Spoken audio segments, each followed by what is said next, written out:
Hi, my name is Lori Shannon. I'm Grandpa Pike's daughter.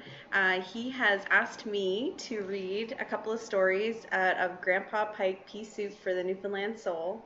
This book came out a few months ago, but unfortunately, due to COVID, it just hasn't gotten the press or sales that anyone would like. A lot of authors have started to read some of their book and post it as a way to promote it, and so I'm going to do my best to do that for my father, and I hope you enjoy the stories that I picked. I picked this third story because it's about me and it's exactly and still 100% applicable to my life. It's called Rescue the Perishing. As a child, my daughter, Lori Shannon, regularly brought home dogs and cats that had no one to look after them. Once she rescued a cold, shivering baby rabbit that she had found under a leaf of pumpkin in our garden. The baby snowshoe hare was bottle fed and later provided lettuce and carrots until Pumpkin was grown up. We then released him, and while he went back to his kind, he would often come to the edge of the lawn and watch for hours.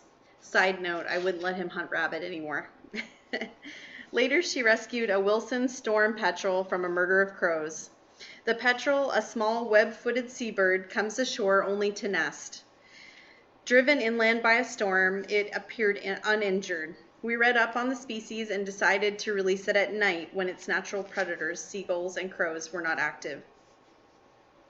This petrel, like a dove that Noah released, took a big circular flight and opted unbelievably to land back in my daughter's open hand. We drove down to the ocean at night and placed it in the water. It swam a short distance, then launched itself and flew straight out to sea. Lori Shannon always believed that it got back to its family. So I was not surprised in 2001 when, at our place in Carleton, Nova Scotia, my daughter said, "Come look at this poor cat out in the field." It was black and white with a broad face of a male and big double paws. The cat was hunting voles, following their tunnels under the snow and pouncing and digging them out.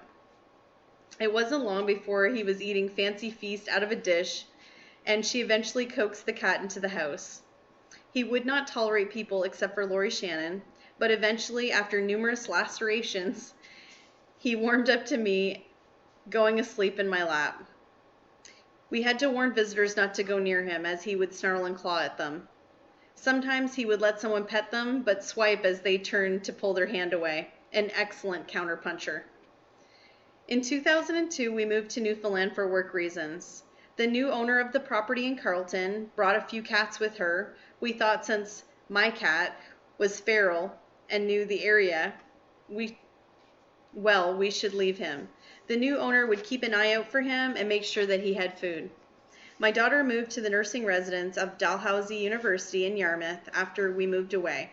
She found a ride occasionally to Carleton to see to his well-being and phoned me one afternoon very upset because he was not getting along with the new cats and was losing weight. I felt guilty. So I borrowed a cat carrier and drove from St. John's, Newfoundland, the 900 kilometers to Port Basques, took a ferry overnight to North Sydney, Nova Scotia, and drove another 700 kilometers to good old Yarmouth County just to pick up my cat. My cat was actually a girl, so said my nurse daughter, Lori Shannon. He stayed inside more as he grew older, especially during the winter, and as long as he lived, still would not tolerate too many people. When he was outside, I had only to go to the door and whistle, and like a dog, he would come running. He slept at the foot of my bed every night that I was home. He'd wait by the door and meow when he thought it was my bedtime. I traveled extensively, and my wife, Katie, said she would cry in the most mournful way by the bedroom door when I was not home at night. When we moved back to Hillsborough, New Brunswick in 2008, he was still with us, but he didn't make it back to Yarmouth when we moved in 2010. He got very sick just before the move and had to be euthanized.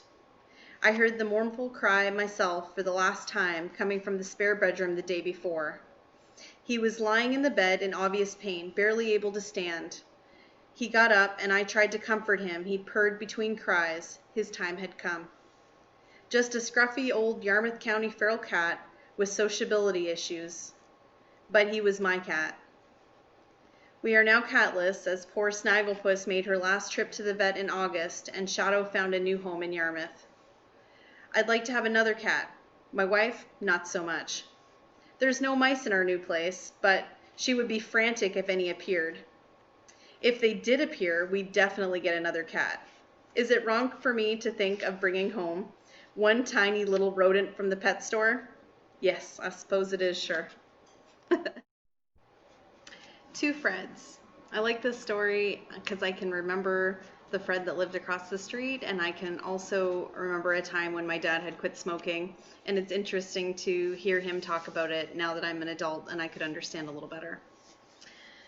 They couldn't have been more different or more alike. Fred Arensberg. I was having a tough time that year. I moved from one house to another, changed jobs, and quit a 4-pack-a-day smoking habit. I was strung tight and ready to snap. And when I received an unexpected burden, I did snap and had what they used to call a nervous breakdown. I worked my way through that illness with the help of medication and understanding from my family and friends. I would just lie in the dark for hours, needing the quiet and the dark and nothing else. I kept my job, but panic attacks and dark thoughts haunted me. When I was at my lowest point, I met Fred. Driving west about an hour past St. John, New Brunswick, I came upon a Subaru with New York license plate broken down on the shoulder of the road. The older couple from New York City were on their way to the ferry for Grand Manan, where they had a summer home. They needed a fan belt. There was one to fit in St. John, but no delivery until the next day. A nearby garage agreed to install immediately if we could get the belt. I drove them back to St. John, where we picked up and returned to have it installed. We talked all the way. It felt so good to help someone, but Fred sensed that something was wrong and asked me if I was troubled. They were strangers, old enough to be my parents, but were so nice, and I didn't expect to see them again anyway, so I decided to tell them about the hell that I was going through. You're in luck, he told me. I'm Dr. Fred Arensberg, and I'm a clinical psychologist. We had a 2-hour session, no charge. He explained to me what was happening to me. He knew exactly what I was feeling. He told me I was normal and that I would be well. From that moment, things began to improve, and although it took me the rest of the year, that was the exact turning point in my recovery. It wouldn't have taken much to convince me that God or fate had put the two of us together to help each other. Fred Brown. Fred Brown is an American, a son of the South who married a Moncton woman and lived across the road from us in Weldon, Albert County, New Brunswick. He ran a few head of beef cattle and made a living working off-farm as well. He was a big, burly guy with a full beard and shoulder-length hair who could easily have been mistaken for an outlaw biker. Fred was in my house only once, and I was never in his, but he was a real friend, and he set an example for the Sunday morning Christians. The guy who was contracted to snowplow my long driveway gave up on me without notice. I got another guy, but he couldn't do it on Sunday mornings because he attended church. That's some sweet irony, eh? Fred took over. I never had to call him. I never had a complaint. He did a perfect job, storm after storm, month after month. We were outdoors talking one day, and he wondered how my wife and daughter were making out at night, up there in the woods, as I was traveling on business most of the time. You tell Katie to keep my number by the phone, he said, and if she hears a noise or anything, call me and I will be over in a heartbeat. I reckon any burglar's heart would completely stop if he caught a glimpse of Fred coming at him full tilt, hair flying, shotgun ready. She never had to call him, but it was truly a comfort to know that she could when I was hundreds of miles away trying to work my way back from the brink. Each December, Fred Brown, whose wife was Jewish, would put up a big plywood Star of David over the front door and string a set of colored lights around the 6-point star, a successful combination of Christmas and Hanukkah. As far as I know, Fred neither attended church nor synagogue. The other Fred Arensberg, was Jewish, and as for him and Fred Brown, who both in their own way brought me peace of mind, I know neither was offended when I dedicated a Christmas hymn to them when I later released a gospel CD.